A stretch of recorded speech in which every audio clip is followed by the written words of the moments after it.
মুর্শিদাবাদ জেলার বহরমপুরে চাকরিরত অবস্থায় হিজাব পরার কারণে চাকরি খোয়াতে হলো এক নার্সকে। প্রতিক্রিয়া জানাতে গিয়ে বিধায়ক নওশাদ সিদ্দিকী স্বাস্থ্যমন্ত্রী অর্থাৎ মুখ্যমন্ত্রীর হস্তক্ষেপ দাবি করেন। নিজস্ব সংবাদদাতা জিএম নিউজ হাওড়া। দেওয়া হয়েছে। আমি ভেবে অবাক হচ্ছি আমরা কোন রাজ্যে বসবাস করছি। একজন নার্স, তার কাজ হচ্ছে ডিউটি করা, যতটুকু ডিউটি হওয়ার আছে করবেন, পরিষেবা দেবেন।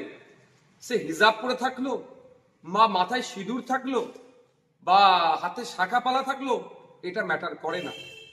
এইগুলো যদি আমার মনে খোলানো হয়, মানে সেই শাখা সিঁদুর হোক, শাখা পালা হোক বা হিজাব হোক, তাহলে তার ধর্মীয় আচরণে বাধা দেওয়া হচ্ছে।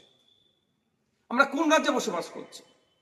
এই দিন দেখার জন্য কি সংখ্যালঘু মুসলিম সমাজের মানুষেরা, ধর্মনিরপেক্ষ মানুষেরা তৃণমূলকে ক্ষমতায় তৃতীয়বারের জন্য এনেছিল? এই যেন মনে হচ্ছে অঘোষিত বিজেপি রাজ্যে আমরা বসবাস করছি।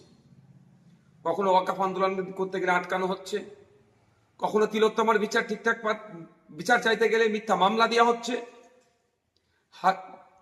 হাসকালিতে আমার বোনটা এখনো বিচার পেল না। একের পর এক 26,000 চাকরি বাতিল হচ্ছে দুর্নীতির জন্য। ঠিক উত্তরপ্রদেশের চাকরি দুর্নীতি বাতিল হয়েছে। যেন অঘোষিত বিজেপি রাজ্যতে আমরা বসবাস করছি। আমরা এই কাণ্ডের জন্য চরম ধিক্কার নিন্দা জানাচ্ছি। অবিলম্বে স্বাস্থ্যমন্ত্রী তথা মুখ্যমন্ত্রীকে এই বিষয়ে হস্তক্ষেপ করতে হবে, এর কড়া একটা বিহিত করতে হবে। সাথে সাথে আমি হসপিটাল কর্তৃপক্ষকে বলবো, যে এই ধরনের নির্দেশনা দিয়েছে তার বিরুদ্ধে ব্যবস্থা গ্রহণ করুন। অবিলম্বে এই ধরনের অবাঞ্ছিত মন্তব্য, অসংসদীয় মন্তব্য, অসাংবিধানিক মন্তব্যকে আপনারা প্রত্যাহার করুন।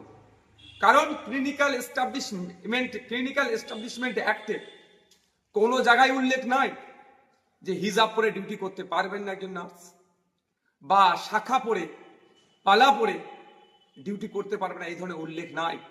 তাহলে আপনারা কে? ক্লিনিক্যাল এস্টাবলিশমেন্ট অ্যাক্টকে আপনারা ভায়োলেট করছেন, ফান্ডামেন্টাল রাইটসকে আপনারা ভায়োলেট করছেন, ধর্মীয় স্বাধীনতা হস্তক্ষেপ করছেন। এগুলো মেনে নেওয়া যায় না।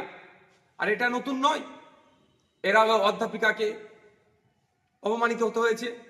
মাননীয় মুখ্যমন্ত্রী যেখানে নিজে হিজাব পরে ভোট চাইতে চলে যাচ্ছেন, সেখানে একজন হিজাব পরে তার কর্মক্ষেত্রে তার এই স্বাধীনতাটুকু নাই কেন? ঠিকঠাক করে কাজ করতে পারছে, তাকে চাকরিচ্যুত হতে হচ্ছে। এই অন্যায় মেনে নেওয়া যাবে না। আমি ধর্মনিরপেক্ষ মানুষকে বলবো, আমরা ভুলে যাচ্ছি না এই রাজ্য সরকারের আমলে চাকরি নিয়োগ পরীক্ষাতে আমার হিন্দু সমাজের মা বোনেদেরকে শাখাপলা বলে খুলে পরীক্ষা কেন্দ্রে ঢুকতে বাধ্য করেছিল। নওশাদ সিদ্দিকী তখনও প্রতিবাদ করেছে।